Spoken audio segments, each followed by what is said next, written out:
શાસ્ત્રોમાં છે ને સ્વપ્નને ખોટા બતાવ્યા છે. યથા સ્વપ્ન મનોરથ. કેમ ખોટા બતાવ્યા? કે જેમ તમને બતાવું કે ક્યાંક તમને સપનામાં ભોજન કરવાનો આમંત્રણ મળ્યો અને તમે શું કે ભાઈ 8 મૂંગથાલ ખાધા, ચોસલા મૂંગથાલ, અને સુંદર આવ્યો, સરસ પેટ ભરાઈ ગયો. અરે પેટ ભરીને સંતુષ્ટિથી ભોજન કર્યા. જાગો તો પેટ તો ખાલી દો, ખાલી કાંઈ સંતુષ્ટિ, પેટ તો ભરાણું નહીં. પણ ભગવાનના જો સપના આવે, પ્રભુને લગતા સપના આવે, કારણ કે પ્રભુ સત્ય છે. ઉપનિષદ બતાવે છે સત્યમ જ્ઞાનમ અનંતમ બ્રહ્મ. સત્યરૂપ છે, જ્ઞાનરૂપ છે, અનંત છે બ્રહ્મ. જે પોતે અનંત છે, પોતે સત્યરૂપ છે. ઠાકુરજીને લગતા સપના આવે, કારણ કે ઠાકુરજી સત્ય છે, એટલે પ્રભુને લગતા સપના પણ ક્યારેય અસત્ય હોઈ શકે નહીં. પરમાનંદ સ્વામી સામેના તટે પધાર્યા અને જઈને શ્રી આચાર્યજી સંધ્યા કરી રહ્યા હતા તો વિનંતી કરી. પહેલો વાત શું કરી ખબર છે? કે ઓલા ક્ષત્રિય કપૂર જલઘડિયા ક્યાં છે? પહેલો આ વાત મૂકી. જોડવા વાળા કોણ છે? મહાપ્રભુજી અને ઠાકોરજી સાથે.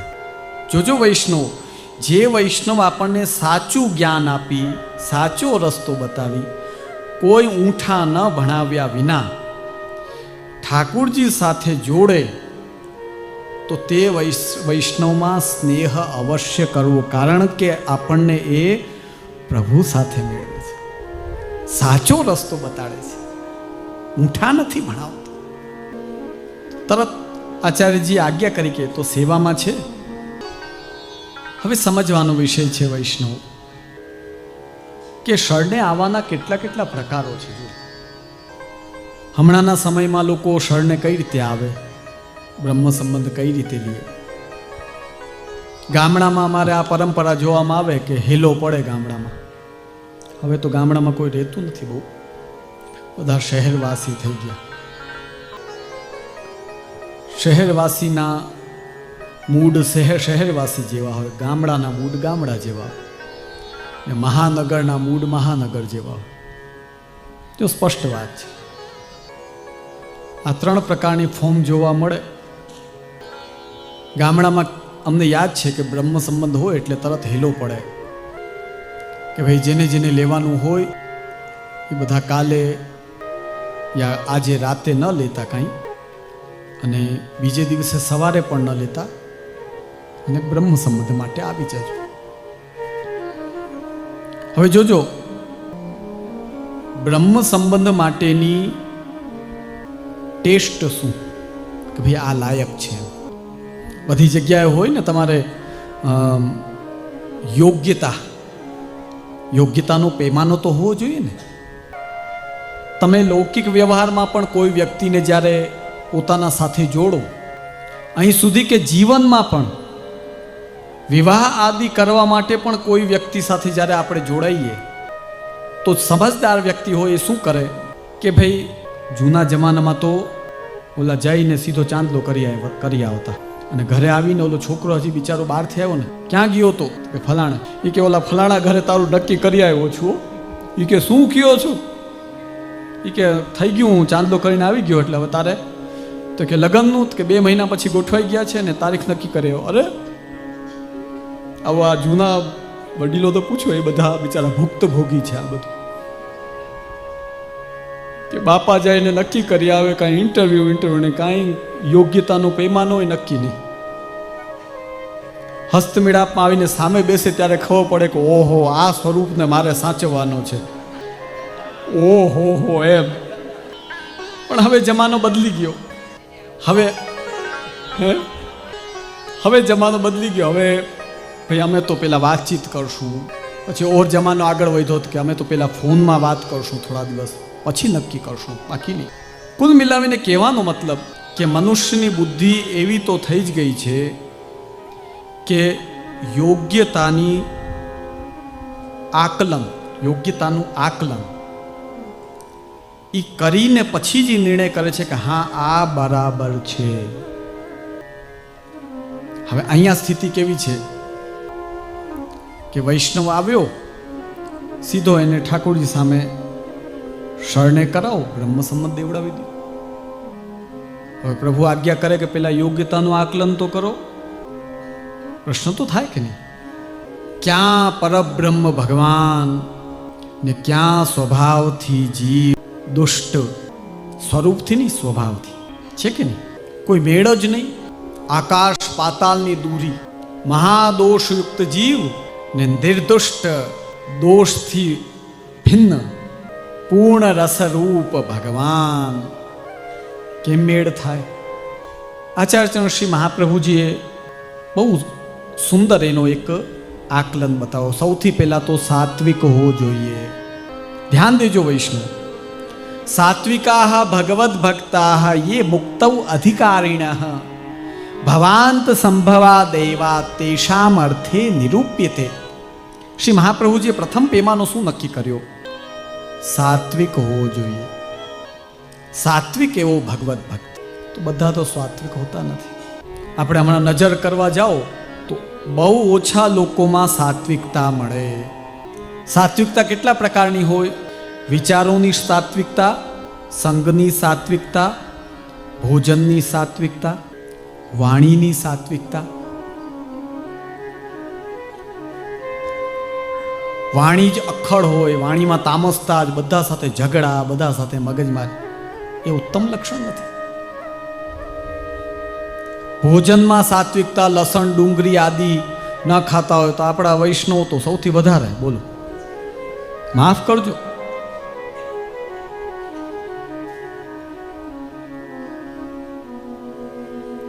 ઉલટાનું ઊંધું કે આ બધું ખાતા હોય તો લગ્ન કરવા છે, નકર નહીં.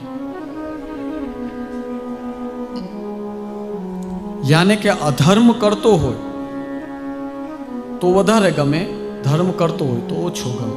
કેટલીક આજ સનાતન ધર્મી હિન્દુની માનસિકતા નો પતન કયા લેવલે કે અસત ભોજન કરતો હોય, લસણ ડુંગળી આદિ ખાતો હોય ને કાયમી મોઢામાંથી ને પસીનામાંથી ને બધામાંથી વાસો આવતી હોય તો એ સારો. અને સર્વ વસ્તુ તામસી છોડીને રહેતો હોય તો એ ખરાબ. ભાગ્યની વિડંબના જુઓ, કરમની વિડંબના જુઓ, આખું ઊંધું. આચાર્યચરણ આજ્ઞા કરે છે સાત્વિકાહ ભગવદ ભક્તા યે મુક્તૌ અધિકારિણ. મુક્તિના સાચા અધિકારી તો જે સાત્વિક ભક્તો છે, જે સત્વસ્થ છે. ભગવદ્ ગીતા આજ્ઞા કરે છે ઊર્ધ્વમ ગચ્છન્તિ સત્વસ્થાઃ મધ્યે તિષ્ઠન્તિ રાજસાઃ જઘન્ય ગુણવૃત્તિસ્થાઃ અધો ગચ્છન્તિ તામસાઃ. સત્વસ્થ થાવ વૈષ્ણવ. અમે એમ નથી કહેતા કે દુનિયાથી વ્યવહાર તોડો. જ્યાં જ્યાં વ્યવહારમાં જવું છે જાઓ, ભોજને કરવા પડે કરો, પણ આમ લપડકા લઈ લઈને લસણ ડુંગળી વાળું ઉડાવવું એ જરૂરી છે? એક પેંડાનો ટૂંક લઈને પણ તમે વ્યવહાર પૂરો કરી શકો છો. પણ જેદી જોજો બીજાને ત્યાં જમવાનું આમંત્રણ મળે ને તેથી આપણે બપોરનું છે ને થોડું હળવું રાખીએ કે સાંજે ત્યાં વધારે ખેંચી લેવું છે. બોલો, આ હકીકત છે. બોલો, ટાર્ગેટ ત્યાં પૂરો કરે, અહીંયા થોડુંક બપોરના થોડુંક ઘરે હળવું રાખવાનું, સાંજે જઈને બારે મેઘ ખાંગા કરે. બારે મેઘ ખાંગા કહેવાય. તો ઈલાજ શું? પેંડા કે મીઠી વસ્તુ તમે ત્યાં વ્યવહારમાં લઈ લ્યો એટલે તમારો વ્યવહાર થઈ ગયો. જેટલું જેટલું આ ભક્ષણ કરશો, એક વાત પાકી સમજો, અમે 10 શિબિર કરી દેશું ને તોય તમારા મગજમાં આ ઉતરશે નહીં. પાકું માન. જેમ ક્યાંક કાદવ હોય, બારિશનો જલ કયો વોટર કહેવાય? ડિસ્ટ્રિક્ટ કયો વોટર એને કહીએ? આટલો શુદ્ધ વોટર જલ હોય, વરસાદનું જલ હોય કે નહીં? વરસાદ પડે ને એ જ જલ જ્યારે કાદવમાં જઈને મળે, સ્થિતિ શું બને?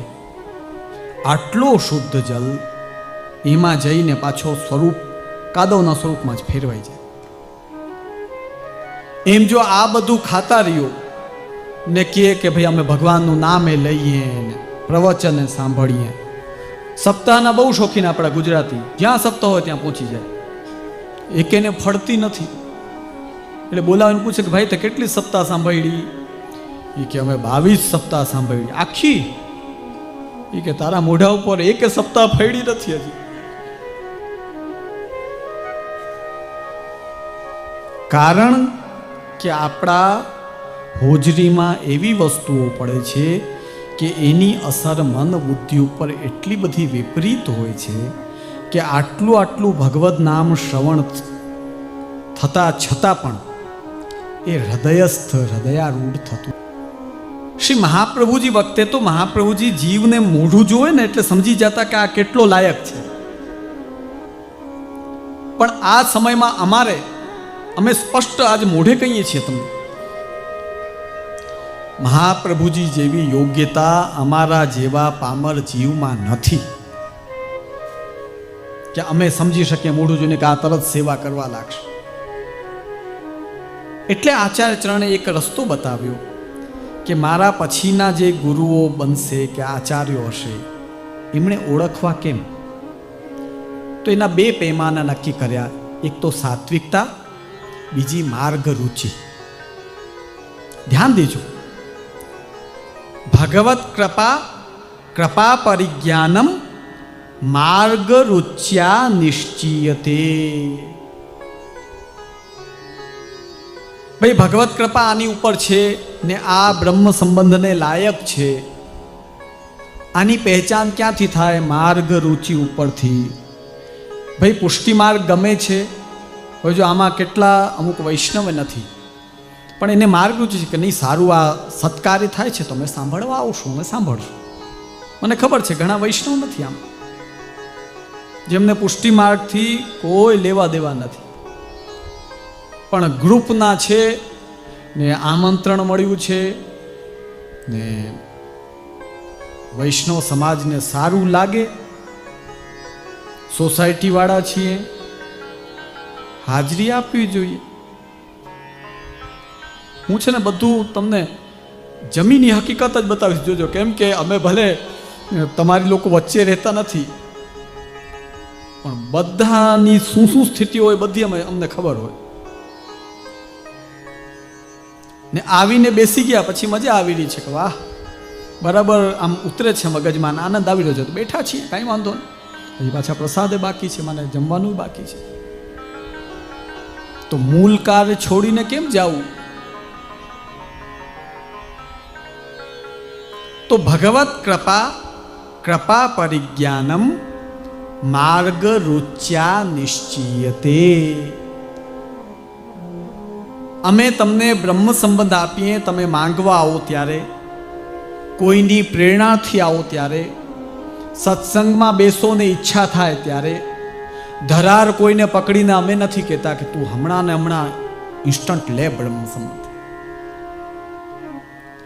તો માંગવા આવવું, કોઈની પ્રેરણાથી આવવું, આ માર્ગ રુચિનો દ્યોતક છે. અને અમે સંભાવના શું રાખીએ કે આ ઠાકુરજીની સેવા જરૂર કરશે. અમે એમ કેમ કહીએ કે આ નહીં કરે? બોલો,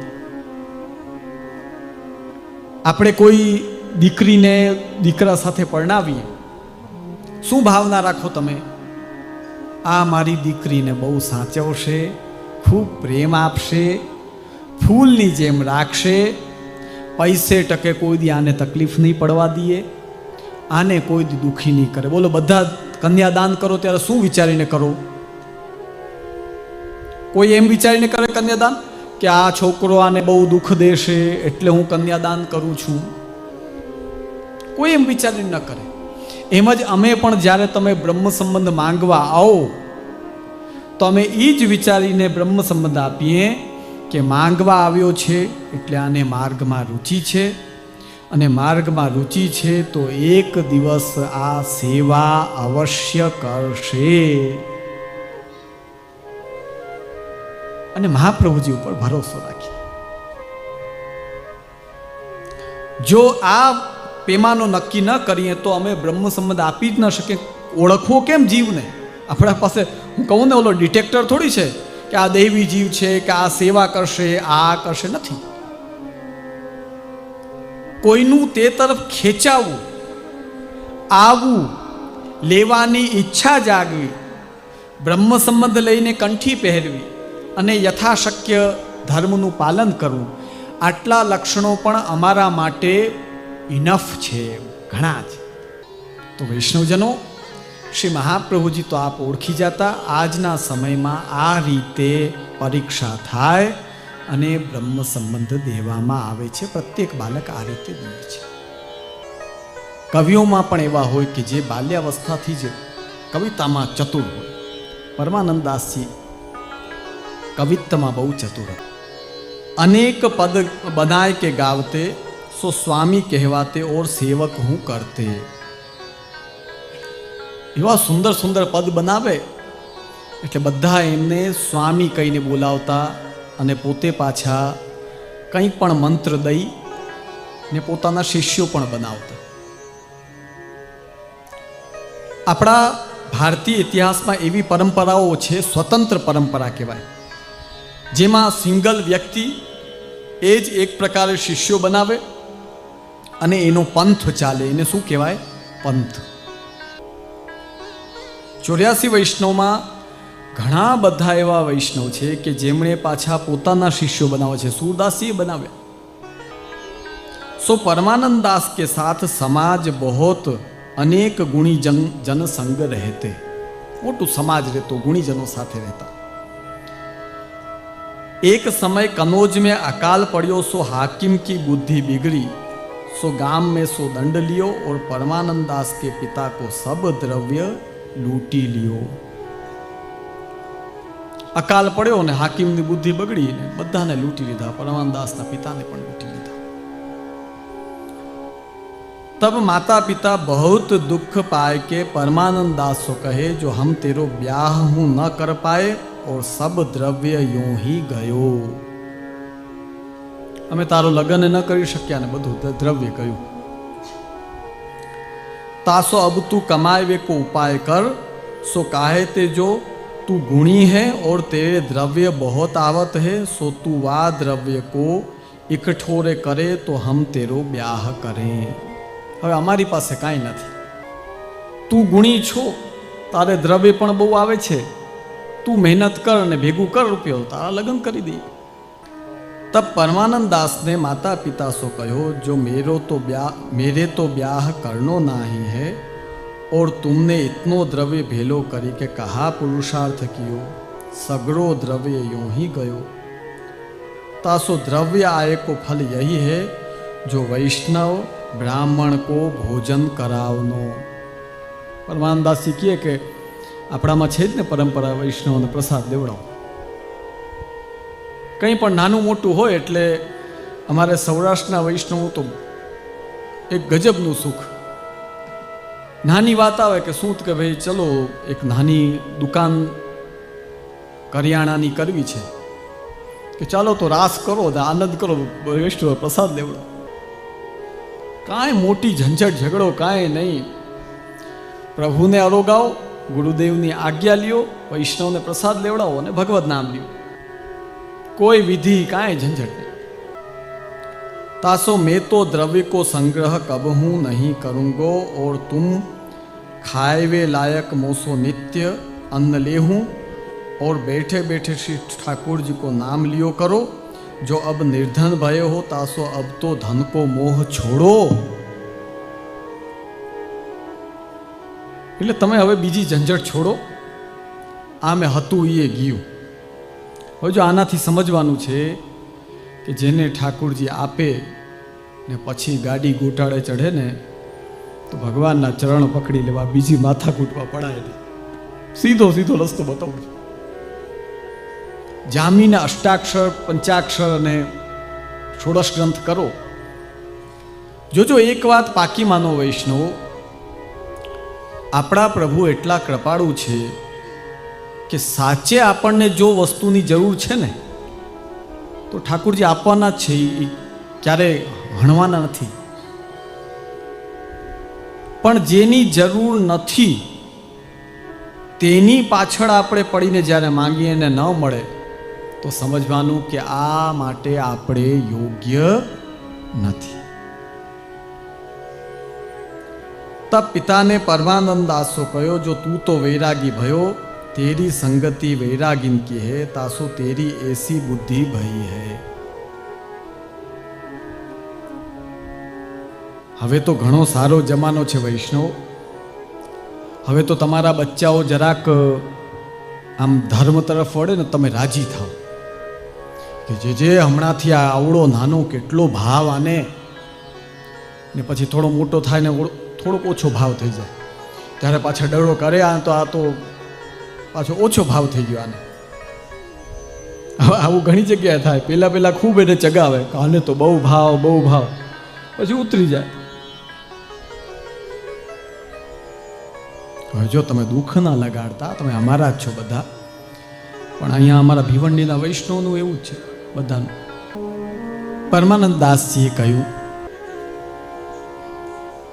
જૂના સમયમાં છે ને લોકમાં બહુ ઊંડા ઉતરેલા હોય ને એ બધા ધ્યાન રાખતા કે ભાઈ આપણા બચ્ચા ઉપર કોઈ વૈરાગીનો અસર ના આવવો જોઈએ, નકર કમાવાવાળો હાથમાંથી જાશે.